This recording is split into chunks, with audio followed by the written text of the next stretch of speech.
સમાચાર દિલ્હીમાંથી સામે આવી રહ્યા છે। ફરી એક વખત વાયુ પ્રદૂષણે હદ વટાવી છે અને એક્યુઆઈ સતત વધી રહ્યો છે।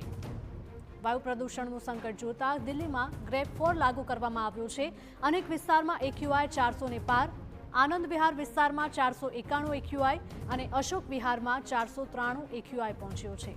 આ સિવાય બાવાના વિસ્તારમાં 498, રોહિણી વિસ્તારમાં 499, વિવેક વિહારમાં 495 એક્યુઆઈ પહોંચી ગયું છે। ચાલુ વર્ષે ચોથી વખત દિલ્હીમાં એક્યુઆઈ ગંભીર શ્રેણીમાં પહોંચ્યો। સરકારી કચેરીઓમાં 50% વર્ક ફ્રોમ હોમનો આદેશ આપવામાં આવ્યો છે।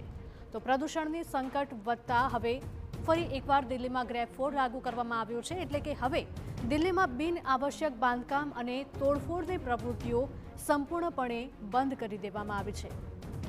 આ સાથે જ માટીકામ, પાઇલિંગ, વેલ્ડિંગ, પેઇન્ટિંગ, પ્લાસ્ટિક અને ટાઇલ્સ અથવા તો ફ્લોરિંગ સંબંધિત તમામ કામ સ્થગિત કરવામાં આવ્યા છે।